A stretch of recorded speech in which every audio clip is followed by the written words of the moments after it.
38% 뭐냐고요? 한국에서 비정규직, 특수고용, 플랫폼 노동자가 차지하는 비율이에요. 10명 중 4명입니다.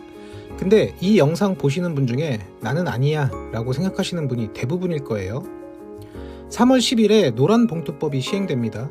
근데 이 법을 둘러싼 반응이요, 뉴스에서는 이 법이 너무 강하다, 아니다, 오히려 너무 약하다 이러면서 싸우고 있어요. 근데 그 싸움을 보면서 든 생각이 하나 있습니다. 아무도 자기 근로계약서를 안 봤다는 거예요. 그 한 장 때문에 내 월급이 누구 책임인지가 갈립니다. 교사 퇴직금 영상에서 아무도 계산기들을 두드리지 않았다라고 했잖아요. 이번에도 비슷해요.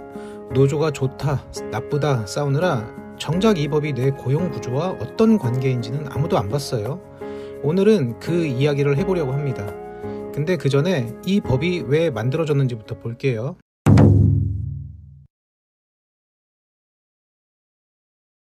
(2009년) 쌍용자동차 얘기예요. 회사가 구조조정을 했습니다. 그러자 노동자들이 77일간 공장을 점거하고 파업했어요. 파업은 진압됐고 2,600명이 넘는 사람들이 일자리를 잃었습니다.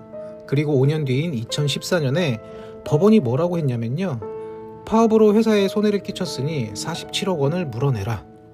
평생 벌어도 못 갚는 돈이죠. 이 판결 이후에 해고와 손해배상 압박 속에서 노동자와 그 가족 30명 이상이 스스로 세상을 떠났습니다. 이걸 보다 못한 시민 47,000명이 노란 봉투에 47,000원씩 넣어서 성금을 모았어요. 그게 이 법의 이름이 된 겁니다. 이 법의 핵심은 3가지예요. 첫째, 하청 노동자가 원청한테 직접 교섭할 수 있게 하는 거. 둘째, 구조조정 상황에서도 파업할 수 있게 하는 거. 셋째, 파업했다고 수십억 물어내라는 걸 막는 거. 비유하자면요, 편의점 알바한테 일을 시키는 건 본사인데 월급 얘기는 가맹점주하고만 할 수 있었던 거예요. 그런데 이제 본사한테도 말할 수 있게 된 겁니다. 이 법은 2004년에 처음 발의됐고 2025년 8월에 21년 만에 통과됐어요. 여기까지만 보면 약한 노동자를 지키는 법이구나 싶잖아요. 이쯤에서 이게 나랑 무슨 상관인데 싶으실 수도 있어요. 노조 얘기고 하청 얘기고 나는 그냥 직장인인데 하고요. 근데 숫자를 보면 좀 다릅니다. 이 법이 보호하겠다는 사람이 대체 누구인지 한번 볼게요. 한국 노동자 구조를 보면요, 정규직이고 대기업이고 노조도 있고 이 3개를 다 가진 사람이 있어요. 전체 노동자의 약 10%입니다. 나머지 90%는 이 셋 중에 하나 이상이 빠져요. 정규직인데 노조가 없는 사람도 있고요. 노조는 있는데 중소기업인 사람도 있고요. 계약직, 파견직, 도급, 용역으로 일하는 사람도 있고 프리랜서, 플랫폼, 특수고용으로 일하는 사람도 있어요. 이 사람들이 전부 합쳐서 90%예요. 비유하자면요, 건물에 10층까지 있는데 엘리베이터는 10층에만 서요. 1층부터 9층까지는 계단으로 올라가야 합니다. 노란봉투법은 이 계단에 손잡이를 달아주겠다는 법이에요. 근데 지금 뉴스에서 싸우는 건요, 10층에 있는 사람들이 이 손잡이를 어떻게 쓸 거냐는 얘기예요. 그래서 10층 얘기를 좀 해볼게요. 현대차 직원 평균 연봉이 1억 2,400만 원입니다. 한국에서 근로소득 상위 3%예요. 2024년 임금 협상 결과를 보면요, 기본급 인상에 성과급까지 합치면 1인당 약 5천만 원 인상 효과가 있었어요. 성과급만 따져도 기본급의 500%에 현금 1,280만 원에 주식 5주예요. 근데요, 그래도 기본급이 적다고 했어요. 그러면 현대자동차 한국 공장의 시간당 생산량은 어떠냐? 전세계 현대차 공장 중에서 꼴찌예요. 미국보다 1.5배 느리고 인도 공장의 절반밖에 안 됩니다. 근데 의아한 건 현대자동차는 2024년에 매출 175조를 찍었어요. 사상 최대죠. 영업이익만 14조입니다. 생산성은 꼴찌인데 매출은 역대급이에요. 이 괴리를 어떻게 읽을지는 보는 사람마다 다를 거예요. 그럼 이제 1층을 한번 볼게요. 같은 자동차 산업인데 완전히 다른 세상이에요. 한국 GM 물류센터에서 일하는 하청 노동자 126명이 있었습니다. 같은 부품을 다루고 같은 차를 만드는 데 쓰이는 일을 했어요. 2025년 7월에 노란봉투법이 국회에서 논의되던 바로 그때 이 사람들이 뭘 했냐면요, 노조를 만들었어요. 법이 보장할 권리를 미리 준비하려고 했던 거예요. 결과가 어떻게 됐을까요? GM이 하청업체를 폐업시켜버렸습니다. 126명 전원 해고됐어요. 법이 시행되기도 전이죠. 이 사람들은 46일 동안 농성을 했고 겨우 고용승계 합의를 얻어냈어요. 법이 아니라 몸으로 얻어낸 거죠. 비유하자면요, 계단에 손잡이가 달리기 전에 계단 자체를 철거해버린 거예요. 10층은 손잡이를 무기로 쓸 수 있는데 1층은 계단 자체가 사라진 겁니다. 근데 진짜 문제는 따로 있습니다. 대기업 평균 연봉이 7,121만 원이에요. 중소기업 평균 연봉은 4,427만 원이고요. 격차가 2,694만 원이고 이게 매년 벌어지고 있어요. 대기업 노조가 파업해서 임금이 올라가면 그 비용이 어디로 가느냐? 납품 단가를 인하하고 하청을 쥐어짜는 대로 갑니다. 비유하자면 10층에서 물을 더 틀면 1층 수압이 약해지는 구조예요. 수도관이 하나뿐이거든요. 여기까지가 지금 얘기고요. 근데 이 건물 자체가 바뀌고 있습니다. 왜 바뀌고 있다는 건지 시간을 한번 되감아 볼게요. 이 법이 처음 발의된 게 2004년이에요. 그때가 어떤 시절이었냐면요, 네이버 지식인이 한창이었고 카카오톡은 존재하지도 않았어요. 아이폰이 나오려면 3년을 더 기다려야 했고요. 2004년에 이 법이 상상한 약한 노동자는요, 공장에서 일하는 하청 노동자였습니다. 원청이 누군지 알고 작업장이 있고 동료가 옆에 있는 사람이었어요. 근데 2026년 지금은요, 앱을 켜면 일이 들어오고 앱을 끄면 일이 사라지는 사람들이에요. 배달라이더, 대리운전, 퀵서비스, 플랫폼 가사 도우미 같은 분들이죠. 이 사람들은 법적으로 노동자가 아닙니다. 특수 형태의 근로 종사자이거나 아예 1인 사업자로 분류돼요. 노동자가 아니니까 노란봉투법의 보호를 받기도 어려워요. 그러면 이 사람들한테 원청이 누구냐고요? 바로 알고리즘이죠. 알고리즘을 상대로 단체 교섭을 할 수 있을까요? 글쎄요. 그럼 질문 하나 드릴게요. 앱이 시키는 대로 일하는데 사고가 나면 누가 책임질까요? 정부도 이 문제를 알고는 있습니다.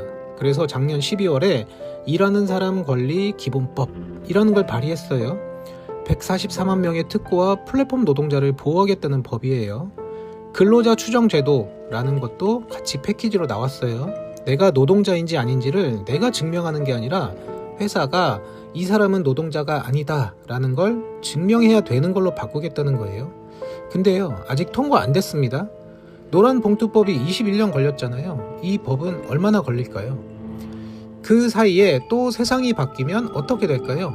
그리고 건물 자체에서도 변화가 시작됐어요. 현대차는 2028년에 미국 공장에 휴머노이드 로봇을 투입한다고 했습니다. HD현대 조선소에는 협동 로봇 170대가 이미 돌아가고 있어요. 삼성전자는 AI 팩토리 전환을 하고 있고요. 비유하자면요, 계단에 손잡이를 달아줬는데 건물주가 계단을 에스컬레이터로 바꾸고 있다는 거예요. 사람이 올라가는 계단을 기계가 올라가는 계단으로 바꾸고 있는 거죠. 외국 기업의 35.6%가 한국에 대한 투자 축소를 고려 중이라고 답했고요. IMD 기업 효율성 순위에서 한국은 1년 만에 23위에서 44위로 떨어졌어요.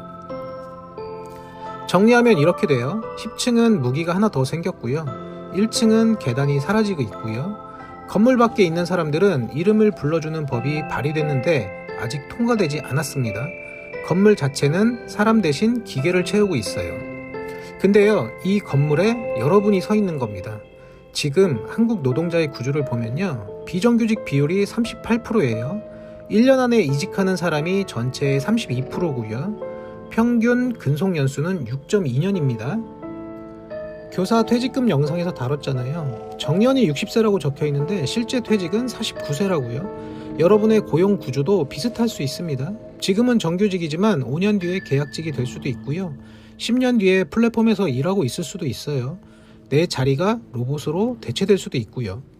나는 아니야 라고 생각하시는 분들한테 숫자 하나만 더 드릴게요. 상장사 평균 근속 연수가 11.4년이에요.